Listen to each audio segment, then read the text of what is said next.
4 years ago, I got a job at the KFC, not too far from where I lived. Since I had just finished high school and wasn't sure if I would start college soon, I decided to work and save some money instead of lazing around at home. The first few weeks of my working at that KFC was great.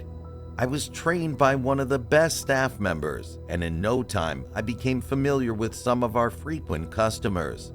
So there's this man who I'll be calling Sam for anonymity's sake. Sam was either in his mid-30s or late 30s and was one of our frequent customers.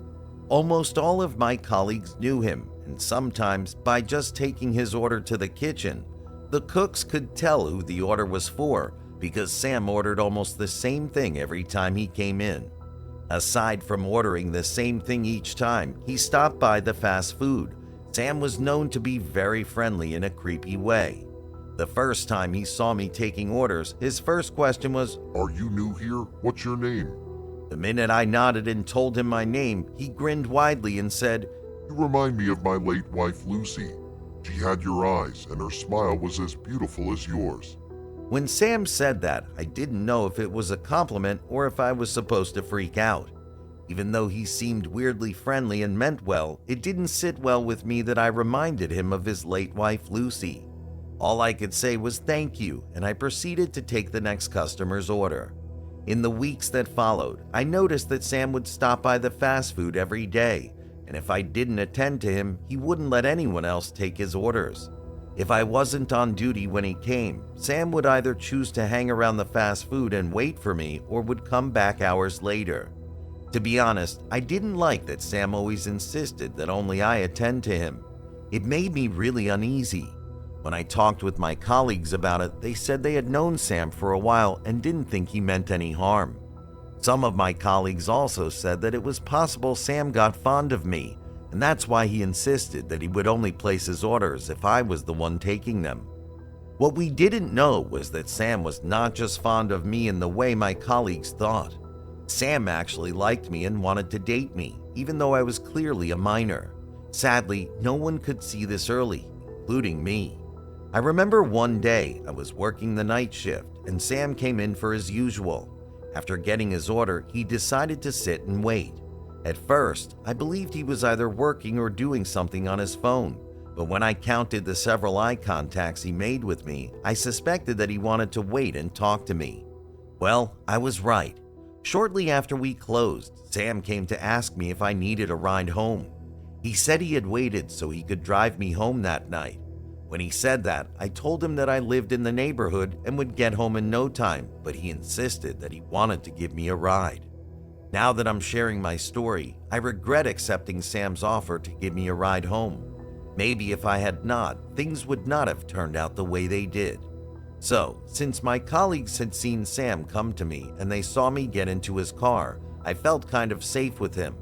It wasn't until I got into Sam's car and he began to ask me questions like, "Do you have a boyfriend?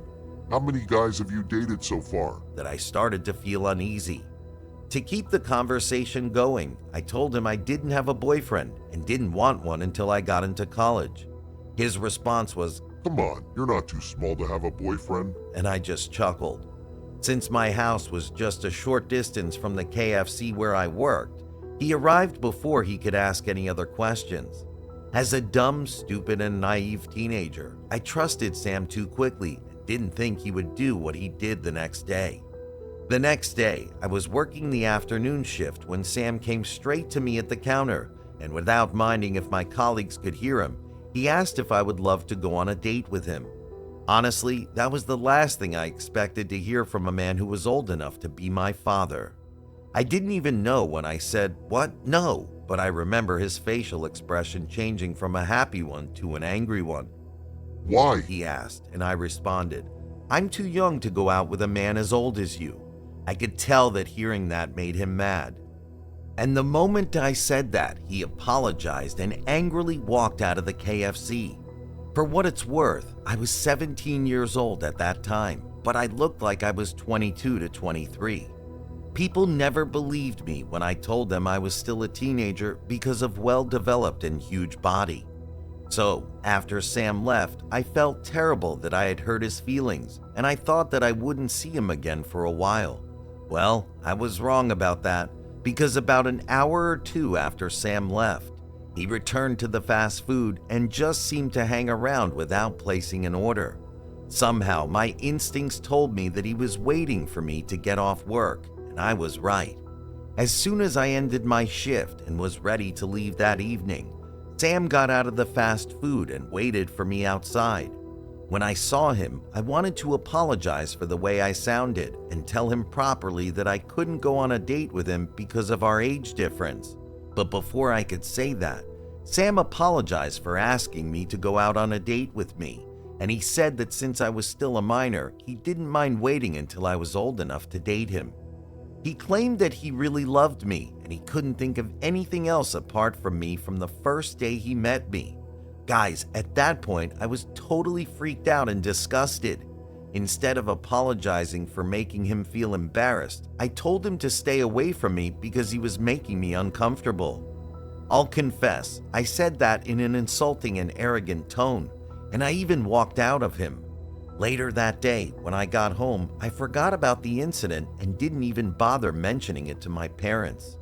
It wasn't until around 2 a.m. the following morning that I woke up to the sound of a gunshot and my mom screaming at the top of her voice. Someone had broken into our house and my dad shot him. Guess what, guys? That person was Sam, and luckily for him, my dad aimed for his left thigh, so he was still alive. According to my dad, he had just fallen asleep when he heard someone fiddling with the doorknobs. Then he heard footsteps in the house. I didn't know that Sam had been watching our house the whole night, and as soon as he saw the last light go off, he thought of breaking into the house and maybe coming to my room to harm me. When the police came, my dad gave his statement, and I gave mine too.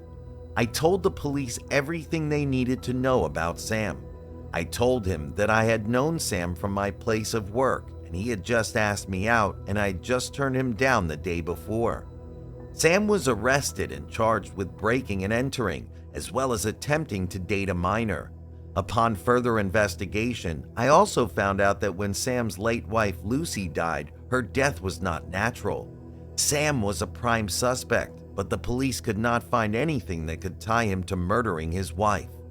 When the police searched his car, they found pictures of me that Sam had taken while I was at work. He seemed obsessed with me. They also found knives, butcher knives to be precise, and a couple of new female lingerie in his trunk. I think it was just my luck that my dad was awake around the time Sam thought of breaking into our house.